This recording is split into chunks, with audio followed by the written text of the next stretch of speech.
இன்றைக்கு 2024 ஆண்டு பாராளுமன்ற தேர்தல் முடிவடைந்து ஒரு மாதம் முடிவடைந்திருக்கிற சூழ்நிலையிலே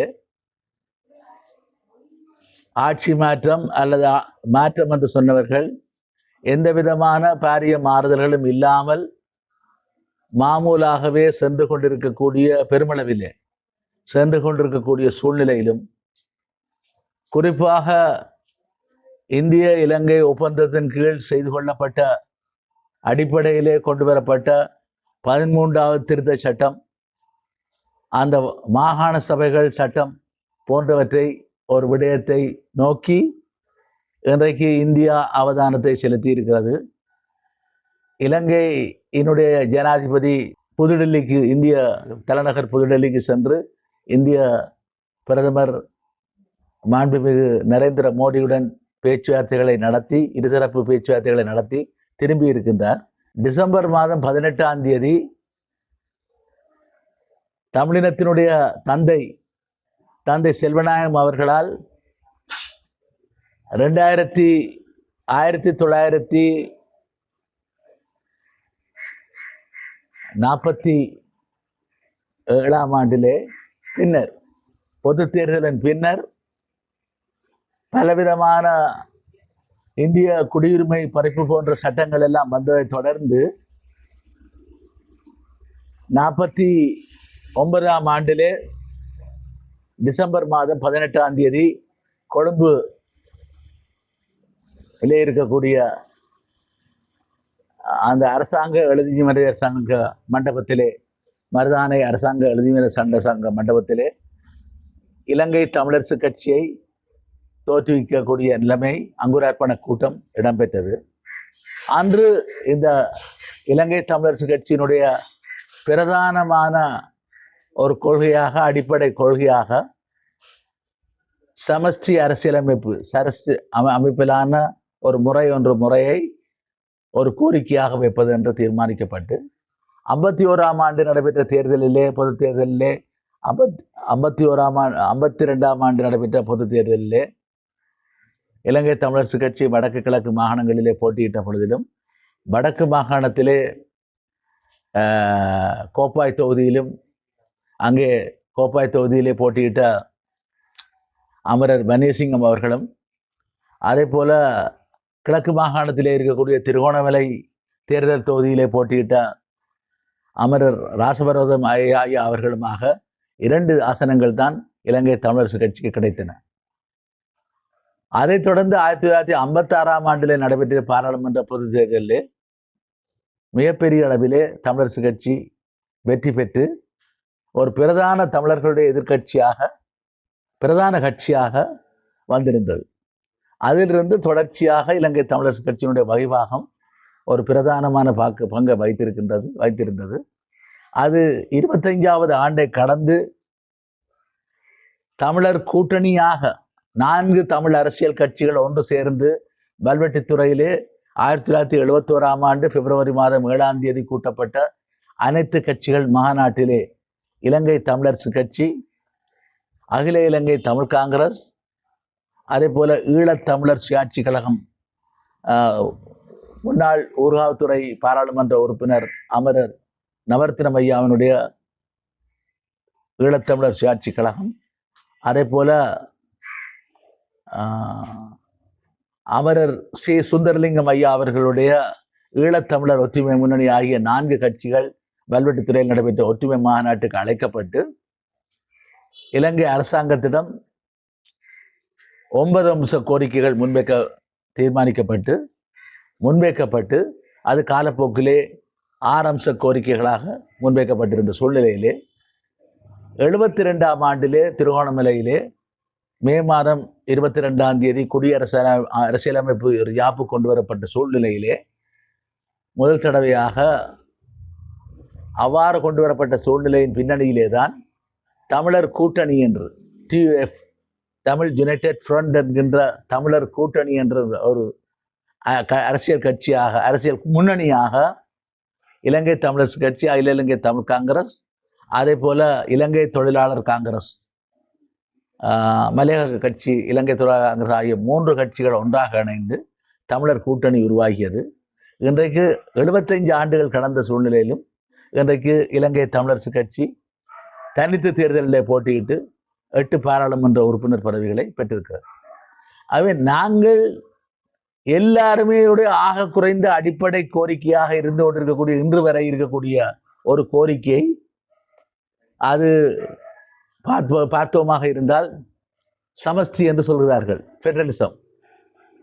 நாங்கள் சமஸ்தியை கேட்டாலும் இந்திய இலங்கை ஒப்பந்தத்தில் கொண்டு வரப்பட்ட மாகாண சபை முறையை அரசியல் யாப்பிலே இருந்து கூட அதை இதுவரை அமல்படுத்தாதவர்கள், புதிய அரசியலம் அந்த 13வது திருத்தம் கொண்டு வரப்பட்டு அதற்கான முன்னோடியாக இருந்த இந்திய இலங்கை ஒப்பந்தம் செய்து கொள்ளப்பட்ட ஜூலை மாதம் 29ஆம் தேதி 1987ஆம் ஆண்டிலே செய்து கொள்ளப்பட்டு 88 அந்த திருத்தம் கொண்டு வந்து நிறைவேற்றப்பட்டதன் பின்னர் இதுவரை அரசியலமைப்புக்கு 21 திருத்தங்கள் நிறைவேற்றப்பட்டு ஏற்றுக்கொள்ளப்பட்ட சூழ்நிலையிலும் கூட இன்று வரை அதை முழுமையாக அமல்படுத்துவதற்கு மாறி மாறி ஆட்சிக்கு வந்த 9 ஜனாதிபதிகளும் முன்வரவில்லை. ஜேவிபியினுடைய பொதுச் செயலாளராக இருந்த திரு டில்வின் சில்வா அவர்கள் மாகாண சபை முறை ரத்து செய்யப்படும் என்று அறிவிக்கின்ற அளவுக்கு பரபரப்பான சூழ்நிலை இருந்தது.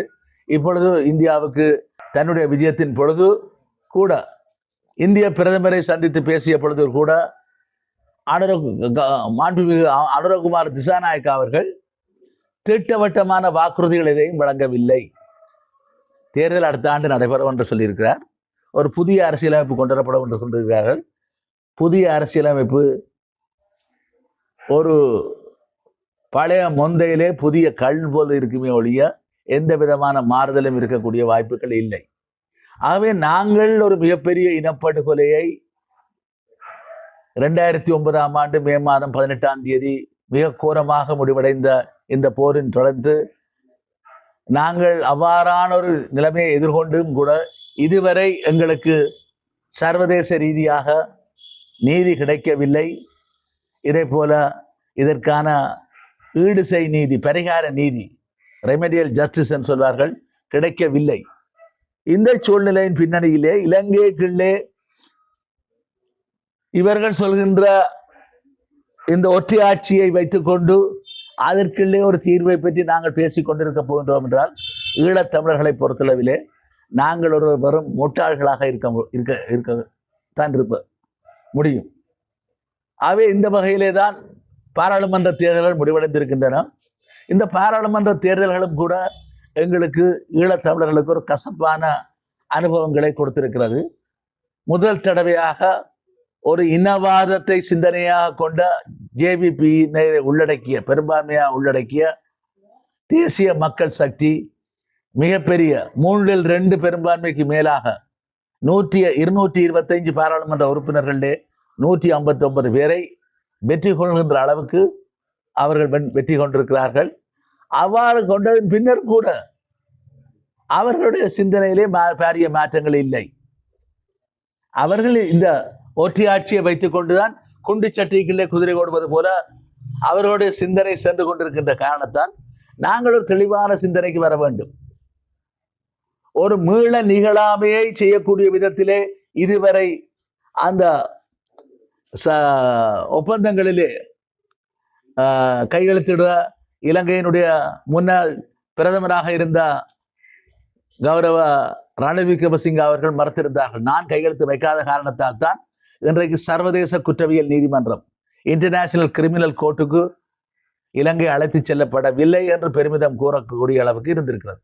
இப்பொழுதாவது அவர்கள் கையெழுத்து வைப்பார்களா? இன்னும் ஒரு இனப்படுகொலை நடைபெற்றால் நாங்கள் இவர்களை சர்வதேச குற்றவியல் நீதிமன்றத்துக்கு அழைத்து செல்லக்கூடிய நிலைமை இருக்கும். அதை பற்றி அவர்களுக்கு சிந்தனை இல்லை. அவை நாங்கள் ஏமாந்து கொண்டு போனால் முதுகு இப்பொழுது சிவர் வரை சென்றிருக்கிறது. அதற்கு பின்னர் செல்வதற்கு இடம் இல்லை. இந்த சூழ்நிலையிலே தான் நாங்கள் எங்களுடைய ஒரு அந்த சிந்தனையின் அடிப்படையிலே எங்களுடைய பிறப்புரிமையான பேர்த் ரைட் என்று சொல்வார்கள், எங்களுடைய பிறப்புரிமையான ஒரு சுயநிர்ணய உரிமையின் அடிப்படையிலான ஒரு தீர்வை நோக்கி நாங்கள் பயணிக்க வேண்டும். ஆகவே சுதந்திரம் எமது பிறப்புரிமை என்ற அடிப்படையிலே நாங்கள் அதை வலியுறுத்த கடமைப்பட்டிருக்கின்றோம். சுதந்திரம் எமது பிறப்புரிமை, பொது வாக்கெடுப்பு எமது கோரிக்கை என்ற அடிப்படையிலே எல்லா தமிழ் கட்சிகளும் ஆக குறைந்தது பொது வாக்கெடுப்பை சர்வதேச நாடுகளுடைய மேற்பார்வையிலே நடத்தப்படக்கூடிய வடக்கு கிழக்கு மாகாணங்களிலே நடத்தக்கூடிய பொது வாக்கெடுப்பை புலம்பெயர் தமிழர்களும் வாக்களிக்கக்கூடிய விதத்திலே நடத்தப்படக்கூடிய விதத்திலே நாங்கள் அதை வலியுறுத்த வேண்டும். அதிலே மக்கள் தீர்மானிக்கட்டும், சுதந்திர தமிழீழம் வேண்டுமா, இல்லை நாங்கள் ஒரு சுயநிர்ணய உரிமை என்ற எங்களுடைய அடிப்படையிலே நாங்கள் ஒரு தீர்மானத்துக்கு வரப்போகிறோம் என்ற அடிப்படையிலே வருவதற்கான நிலைமையை செய்ய போகிறோமா என்ற ஒரு தீர்மானத்தை எடுப்பதற்கான ஒரு நிலைமையை நாங்கள் வலியுறுத்த வேண்டும். அதை விடுத்து நாங்கள் ஏமாந்து இதை இறுதியிலே பலவீனம் அடைந்து எங்களுக்கு திரும்பி பார்த்து ஒரு கோரிக்கையை வைக்க முடியாத அளவுக்கு இனம் பலவீனப்படுகின்ற நிலைமையை ஒருபோதும் நாங்கள் அனுமதிக்க முடியாது. ஆகவே பாராளுமன்ற தேர்தல்களிலே யாரும் வெற்றி பெறலாம், எந்த கூட்டணியும் வெற்றி பெறலாம், எந்த கட்சியும் வெற்றி பெறலாம். அதே போல எதிர்வரும் உள்ளூராட்சி மன்ற தேர்தல் எவ்வாறு அமையும் என்பதையும் நாங்கள் உடனடியாக இப்பொழுதே சொல்ல முடியாவிட்டாலும் கூட மாகாண சபை தேர்தல்கள் எவ்வாறு அமையும், நடத்தப்படுமா இல்லையா என்றது தெரியவில்லை. இவ்வாறான சூழ்நிலைகள் பின்னணியிலே நாங்கள் எங்களுடைய கூட்டுக்கள் எவ்வாறு அமைய போகிறோம். ஆனால் எவ்வாறு எந்த கூட்டு அமைந்தாலும் எல்லா கூட்டுகளுமே இப்பொழுது மக்களுக்கு விரக்தி வந்தது போல இல்லாமல் எங்களுடைய மக்கள் அதிலே இறுக்கமாக நிற்கக்கூடிய விதத்திலே சுதந்திரம் எமது பிறப்புரிமை, பொது வாக்கெடுப்பு எமது கோரிக்கை என்ற அடிப்படையில் செல்ல வேண்டும். இதைவிட நாங்கள் எங்களுடைய கட்சிகள் பல கூட்டுகள் சேர்ந்து முன்னாள் ஜனாதிபதியாக இருந்த கோத்தபாய ராஜபக்ச அவர்களுடைய கௌரவ ராஜபக்ச அவர்களுடைய ஒரு அரசியல் சீர்திருத்தத்துக்கான ஆலோசனையிலே கூட நாங்கள் கான்ஃபெடரேஷன் சமஷ்டிக்கு மேலதிகமான கோரிக்கையை நாங்கள் வைத்திருந்தோம். ஆனால் எல்லாரும் அதை வைக்கவில்லை. இலங்கை தமிழரசு கட்சி அதை வைக்கவில்லை. அதே போல அகில இலங்கை தமிழ் காங்கிரஸ் வைக்கவில்லை, வேறு பலரும் வைக்கவில்லை. ஆனால் இந்த சூழ்நிலையிலே நாங்கள் அதை கான்ஃபெடரேஷனை கேட்கக்கூடிய விதத்திலே இறுக்கமாக நாங்கள் அதை வலியுறுத்த வேண்டும். கான்ஃபெடரேஷனை நாங்கள் வலியுறுத்துகின்ற பொழுதுதான் 2 நாடுகள் சேர்ந்து ஒரு கூட்டு, அதுதான் கான்ஃபெடரேஷன். எங்களுக்கு அது இறமை இருக்கும், பூரணமான இறமை இருக்கும். அதை வைத்துக்கொண்டு நாங்கள் என்ன செய்யலாம். அதை விடுத்து இவர்களிடம், சிங்கள பேரினவாதிகளிடம் நாங்கள் மண்டியிடுகின்ற நிலைமைக்கு ஒருபோதும் செல்லக்கூடாது. இதை ஒரு கோரிக்கையாக வைக்க வேண்டும் என்ற கோரிக்கையை தான் இந்த 75வது ஆண்டை நாங்கள் நிறைவு செய்ததன் பின்னரும் மீண்டும் நாங்கள் சமஷ்டி என்று கேட்டு ஏமாந்து கொண்டு இருக்க போகின்றோமா இல்லையா என்பதில்லை. வெறும் இலங்கை தமிழரசு கட்சியை மாத்திரமல்ல, அகில இலங்கை தமிழ் காங்கிரஸ், அதே போல தமிழ் தேசிய மக்கள் முன்னணி போல எல்லோரையும், எல்லா கட்சிகளையும், எல்லா கூட்டுக்களையும் மிகவும் இருகரம் கூப்பி மிகவும் அன்போடும் உரிமையோடும் நாங்கள் கோர விரும்புவது, நாங்கள் எங்களுடைய மக்கள் எதிர்கால சந்ததி நிம்மதியாக வாழ 1 லட்சத்துக்கு மேற்பட்ட அப்பாவி பொதுமக்கள் தங்களுடைய இன்னுயிர்களை ஈகம் செய்திருக்கிறார்கள். 50,000க்கு மேற்பட்ட எங்களுடைய மாவீரர்கள் தங்களுடைய இன்னுயிர்களை ஈகம் செய்திருக்கிறார்கள். இவ்வளவு இழப்புகளுக்கு பின்னரும் நாங்கள் அரைகுறை தீர்வுகளை நோக்கி கிடைக்க முடியாத இலவு காத்த கிளி போல ஏமாந்து கொண்டிருக்கக்கூடிய நிலைமைகளை விடுத்து நாங்கள் செல்ல வேண்டும். ஏன் இதே போல இந்திய இலங்கை ஒப்பந்தம் கொண்டு வருவதற்கு முன்னர் இந்தியாவிலே பல முயற்சிகள் எடுக்கப்பட்டன. திம்புவிலே பேச்சுவார்த்தைகள் நடைபெற்றன. ஆயுத போராட்ட இயக்கங்கள், 5 ஆயுத போராட்ட இயக்கங்கள் திம்பு, பூட்டான் தலைநகர் திம்புவுக்கு அழைக்கப்பட்டு இலங்கை அரசாங்கத்துடன், இந்தியாவுடைய மத்தியஸ்தத்துடன் பேச்சுவார்த்தைகள் நடைபெற்றன. அதிலே 4 அம்ச கோரிக்கைகளை 5 தீவிரவாத இயக்கங்களும் மிதவாத இயக்கமான தமிழர் விடுதலை கூட்டணியுமாக 6 அணிகள் தமிழர் தரப்பிலே பங்கு பெற்றிருந்தன. அதிலே 4 அணிகள் சேர்ந்து ஈழ தேசிய விடுதலை முன்னணி, Eelam national ENDLF democratic liberation front என்கின்ற ஒரு கூட்டமைப்பை 4 தமிழ் போராட்ட தீவிரவாத இயக்கங்கள் சேர்ந்து தமிழீழ விடுதலை புலிகள், தமிழீழ விடுதலை இயக்கம் டெலோ, அதே போல EPRLF ஈழ மக்கள் புரட்சிகர விடுதலை முன்னணி, அதே போல ஈரோஸ் ஈழ புரட்சிகர அமைப்பு ஆகிய 4 அமைப்புகள் சேர்ந்து வைத்திருந்த அந்த அமைப்பு புலட் இயக்கம் அப்பொழுது தனியாக இயங்கிக் கொண்டிருந்தார்கள். இந்த 5 அல்லது தமிழர் விடுதலை கூட்டணி 6 கட்சிகளையும் 2 திம்பு பேச்சுவார்த்தைகளும் 85ஆம் ஆண்டு ஆகஸ்ட் மாதத்திலே தோல்வியிலே முடிவடைந்ததை தொடர்ந்து இந்திய அரசாங்கம், ஒரு மத்திய அரசாங்கம் ஒரு 6 பேர் மீதும் மிகவும் அழுத்தங்களை பிரயோகித்துக் கொண்டிருந்தார்கள். ஈழத்துக்கு குறைவாக எழுத்து மூலமான ஒரு தீர்வு திட்டத்தை சமர்ப்பியுங்கள் என்று. நாங்கள் அதை சமர்ப்பிக்க மறுத்திருந்தோம். 4 கட்சிகள் அடங்கி 4 தீவிர போராட்ட தீவிரவாத அமைப்புகள் இருந்த ENDLF ஈழ தேசிய விடுதலை முன்னணி மறுத்திருந்தோம். அப்பொழுது அவர்கள் தனியாக வந்த இந்தியாவினுடைய ரோ அமைப்பினுடைய துணைத் தலைவராக இருந்த அமரர் சந்திரன் சார் என்று சொல்லுவார். அவர் வந்து சந்திக்கின்ற பொழுது போராட்ட இயக்கங்களை தலைவர்களை தனியத்தான் சந்திப்பார். சந்தித்து வற்புறுத்தி விட்டு செல்வார். அப்பொழுது நான் இந்தியாவிலே எங்களுடைய இயக்கத்துக்குள்ளே ஏற்பட்ட உட்கட்சி முரண்பாடுகள், மோதல்களை சந்திப்பதற்காக எங்களுடைய தலைவர் அமரர் ஸ்ரீசபாரத்துடன் பேச்சுவார்த்தை நடத்துவதற்காக இயக்கத்தினுடைய படகிலே சென்று நான் அங்கே தங்கியிருந்து பேச்சுவார்த்தை நடத்திய பொழுதுதான் நான் சொன்னேன், தொடர்ந்து தலைவர் சந்தித்துக் கொண்டிருக்கிறார், என்ன சந்திக்கிறார்? இல்லை, அவர் தொடர்ந்து எங்களிடம் ஒரு தீர்வு திட்டத்தை தருமாறு வற்புறுத்துகிறார். நாங்கள் என்ன செய்வது? ரகசியமாக நாங்கள் வைத்திருக்கிறோம் என்றார். இவ்வளவு பேர் உயிரை கொடுத்து போராடி கொண்டிருக்கிறார்கள். நாங்கள் இந்த நேரத்திலே இரட்டை நோக்கத்திலே போனால் இது என்ன ஆகும்? இதே போலத்தான் தமிழீழ விடுதலை புலிகளும் மறுத்திருக்கிறார்கள். ஆனால் அவர்கள் சொல்லும்போது சொல்லியிருக்கிறார்கள், ஈரோஸ் இயக்கம் தந்து விட்டது, EPRLF தந்து விட்டது. அது பொய்யா இருக்கும். அவ்வாறு சொல்லிக் கொண்டிருக்கிற சூழ்நிலையிலே விடுதலை புலிகளும் செலவும் மிகவும் உறுதியாக இருந்த காரணத்தால் அவர்களுடைய கோரிக்கை வெற்றி பெறவில்லை. அப்பொழுது நான் திரு அமரர் ஸ்ரீசபாரன் அவர்களுக்கு நாங்கள் ஒரு யோசனையை சமர்ப்பித்தால் என்ன என்று கேட்ட பொழுது அதுக்காக அவசரமாக எங்களுடைய கட்சியினுடைய உயர்பீடம் கூடி ஆராய்ந்த பொழுது என்னுடைய கோரிக்கை முற்றுமுழுதாக நிராகரிக்கப்பட்டிருந்தது. நான் சொன்னேன், இப்பொழுது இந்தியா எங்களுக்கு தமிழீழத்தை பெற்றுத்தரக்கூடிய நிலைமையிலே இல்லை. தமிழீழத்துக்கு கொஞ்சம் குறைவாக நாங்கள் ஒரு கோரிக்கையை வைப்போம், என்ன செய்கிறார் என்று பார்ப்போம். பூட்டான் நாட்டுக்கு எவ்வாறு இந்தியா உதவி செய்து கொண்டிருக்கிறதோ, வெளிவிவகாரத்தை இந்தியா தான் பார்த்து கொண்டிருந்தது, பாதுகாப்பை இந்தியா தான் பார்த்து கொண்டிருந்தது, அது போன்ற ஒரு தீர்வு திட்டத்தை நாங்கள் சமர்ப்பிப்போம். அது மறுக்கப்பட்டது. அதன் பின்னர் எங்களுடைய ஈழ தேசிய விடுதலை முன்னணி கூட்டத்திலே நாங்கள் ஆராய்ந்த பொழுது, சரி, நாங்கள் சமர்ப்பிக்காவிட்டால் தமிழர் விடுதலை கூட்டணியாவது நாங்கள் சமர்ப்பிப்போம் என்ற ஒரு ஆலோசனை டெலோ இயக்கத்தால் முன்வைக்கப்பட்டது. அதற்கு கூட ஏனைய தீவிர போராட்ட இயக்கங்கள் கடும் எதிர்ப்பை தெரிவித்தார்கள். இறுதியிலே அவர்கள் இணங்கி வந்தார்கள். சரி, அவர்கள் வைக்கிறேன்டா வைக்கட்டும், நாங்கள் இதிலே சம்பந்தப்பட மாட்டோம், நீங்கள் சொல்வதாக இருந்தால் போய் சொல்லுங்கள்.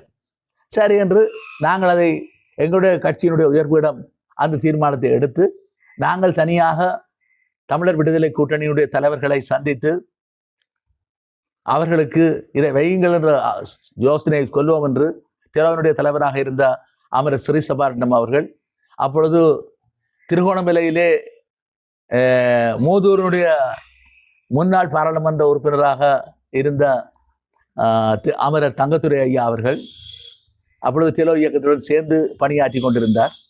அவரும் அமரர் ஸ்ரீசபாரட்னம் அவர்களும் நானும், அதே போல எங்களுடைய இயக்கத்தினுடைய அந்த நேரத்திலே அரசியல் பிரிவுக்கு பொறுப்பாக இருந்த தம்பி மதி என்பவருமாக 4 பேரும் அமரர் சிவசம்பரம் ஐயாவினுடைய இல்லத்திலே லாய்ட்ஸ் காலனியிலே இருக்கிற ராயப்பேட்டையில் இருக்கக்கூடிய காலனிக்கு சென்று அங்கே சந்தித்து அவரிடம் இந்த கோரிக்கையை நாங்கள் முன்வைத்தோம்.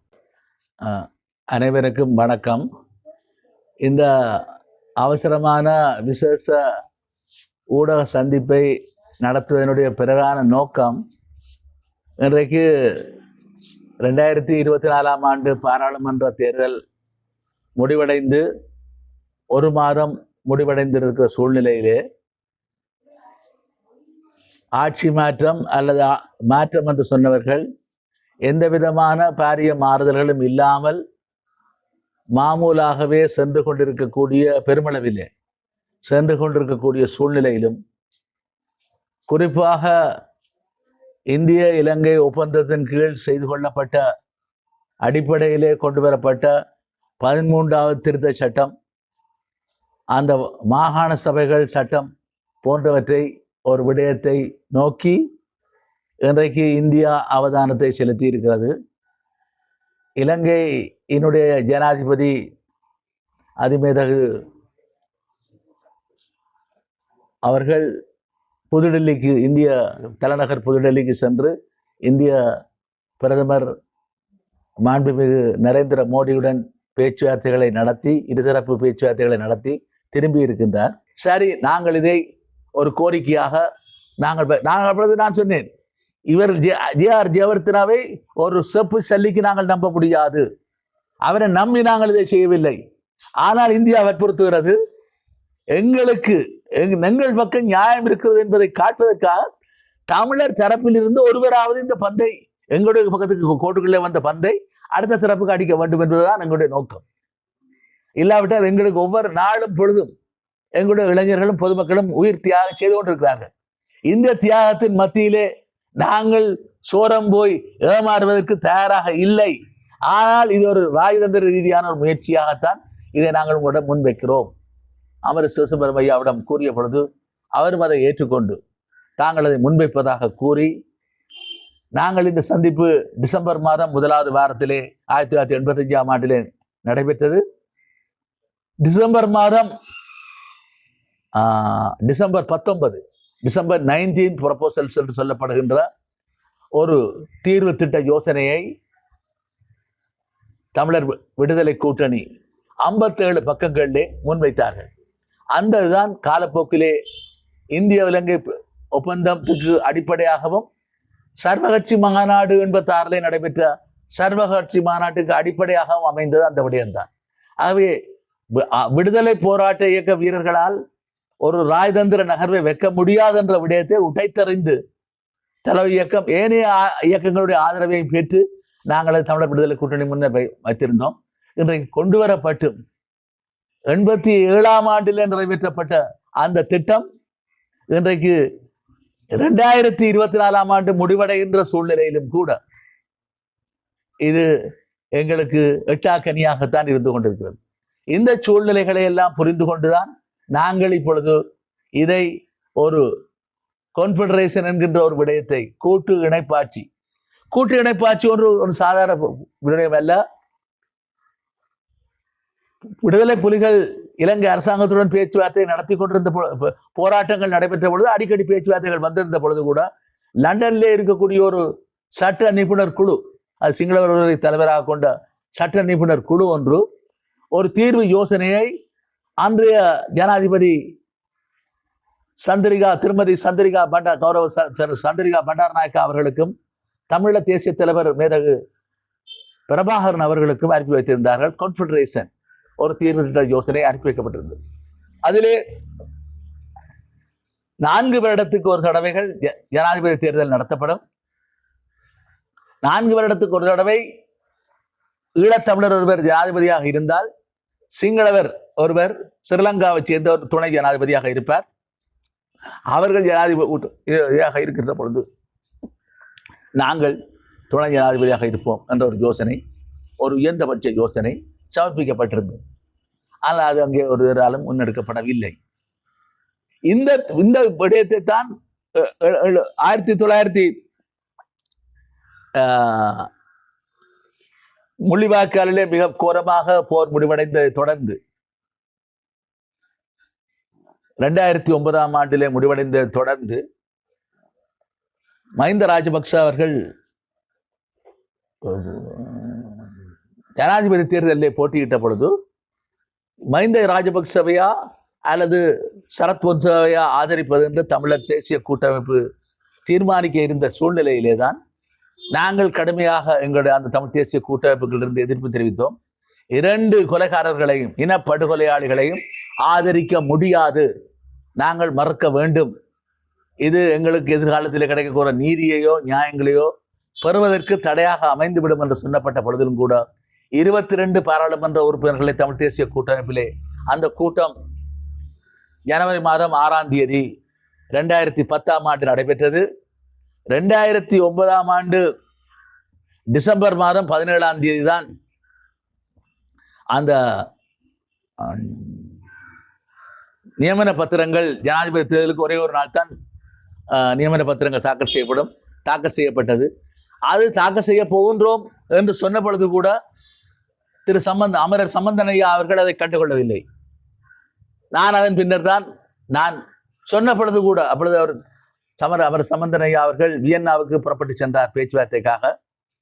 வெளிநாட்டில் இருக்கக்கூடிய சில அமைப்புகள் கூப்பிட்டிருந்தார்கள். ஐயா எத்தனாம் தேதி திரும்பி வருவீர்கள்? நான் 20ஆம் தேதி வருவேன் டிசம்பர் மாதம் என்று சொன்னார். ஐயா 17ஆம் தேதி நியமன பத்திரம் முடிந்து விடுமே என்று. இல்லை, வந்து பார்க்கலாம் ஐயா, நான் அப்படின்னா நான் போட்டியிடுவேன். இல்லை சிவாஜி, நீங்க நினைக்காதீங்க, உயிருக்கு ஆபத்து, உயிர் போனாலும் என்ன பதவி போனாலும் என்ன, நான் போட்டியிட்டே தீருவேன். ஐயா சிரிச்சு கொண்டு போனால் சிவாஜிலிங்கம் தன்னை விரட்டுகிறார் என்று.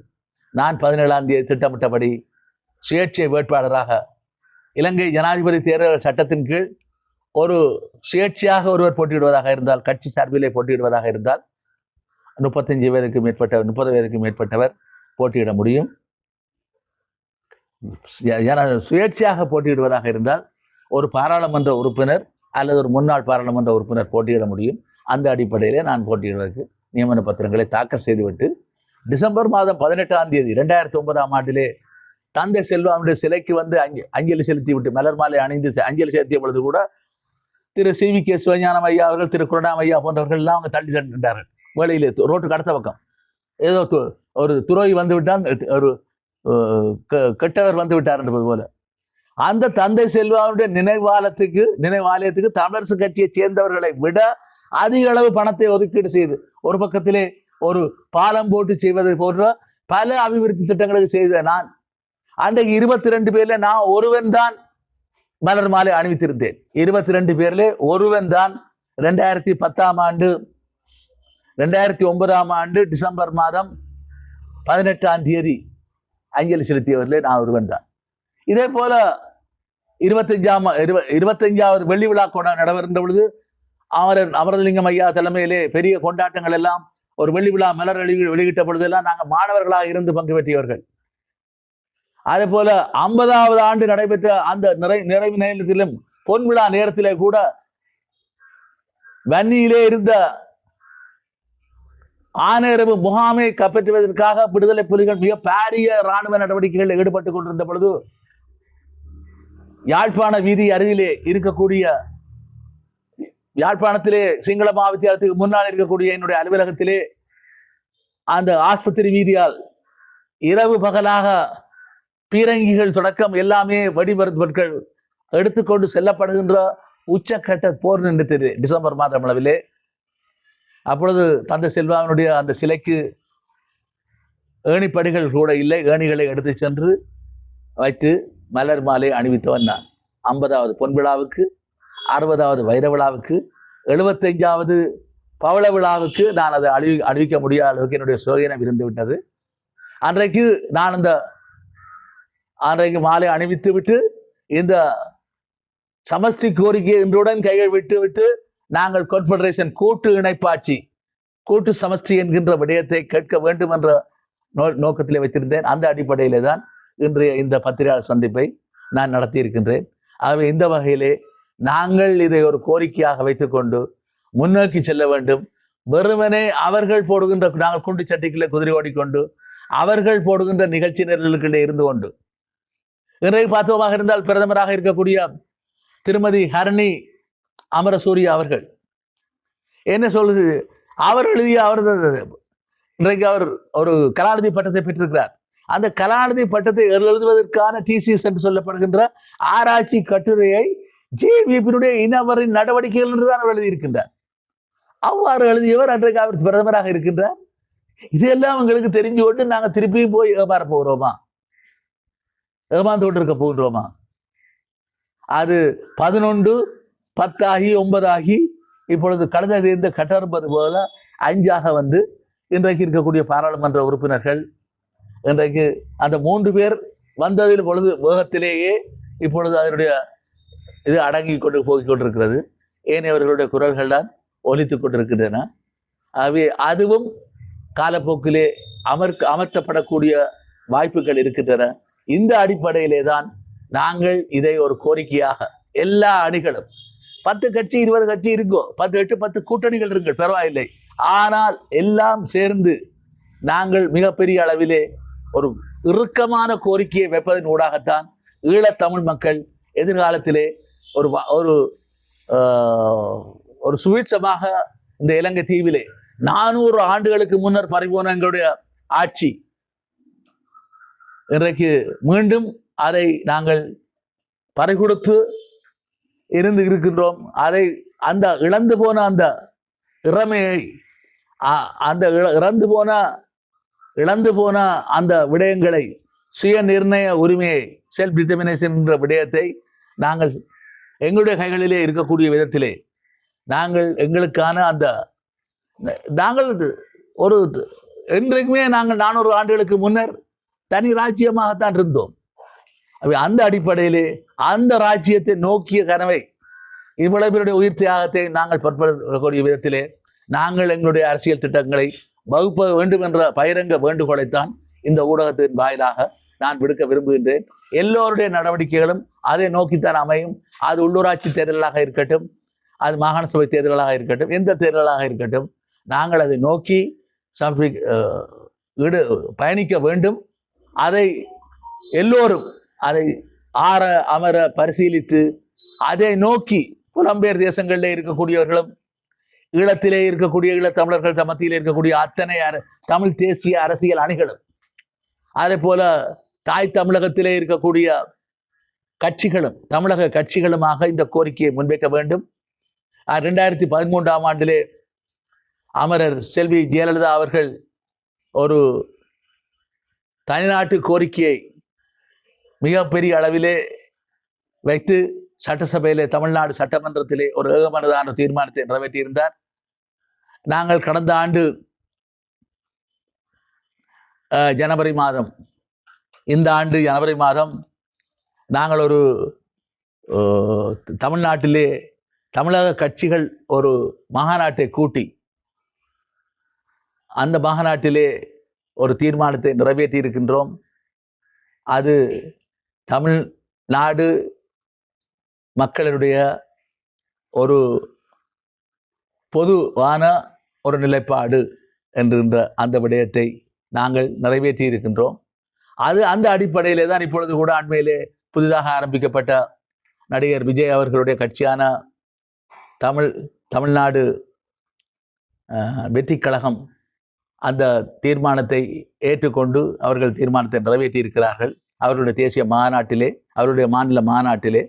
அதுபோல தாய் தமிழகமாக இருக்கட்டும், புலம்பெயர் தேசமாக இருக்கட்டும், தாயகமாக இருக்கட்டும், ஈழத்தமிழர்கள் எல்லோருமே ஒரே கோரிக்கையை நோக்கி நாங்கள் பயணிப்போமாக இருந்தால் எங்களுக்கு கிடைக்குமே ஒழிய, இல்லாவிட்டால் ஒரு புதிய அரசியலமைப்பு வரும் என்று நாங்கள் ஏமாந்து கொண்டிருந்து இலவு காத்த கிளியாக எங்களுடைய இனம் அழிவடைவதை ஏற்க முடியாது. அதை நோக்கி பயணிக்காமல் இருக்க வேண்டும் என்பதற்காகத்தான் இந்த அவசரமான ஊடக சந்திப்பு என்பதை இந்த தருணத்திலே தெரிவித்துக் கொள்ள விரும்புகின்றேன். நன்றி.